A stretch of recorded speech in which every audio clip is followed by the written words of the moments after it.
I am testing both the signal around the room and broadcast filter of the room. There are now two gentlemen who are walking around the room, and we are trying to test 1, 2, 3. This is 1, 2, 3, the test that we are going to conduct around the room. I am talking about the 13th Regional Central American, Panamanian, and Dominican Conference by the IMF and by the Central Bank of El Salvador. We are testing the headsets in the room. 1, 2, 3. 1, 2, 3. We are testing the headsets of the room. 1, 2, 3. 1, 2, 3. We are testing the headsets of the room. 1, 2, 3. 1, 2, 3. We are testing the headsets.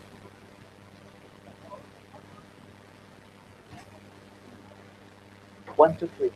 1, 2, 3. We're testing the English channel. We are trying to determine whether the English channel works or doesn't. 1, 2, 3. 1, 2, 3. We are testing the English channel. 1, 2, 3. 1, 2, 3. We are testing the English channel. We don't know whether the English channel works or not. We have a problem. We don't have a problem.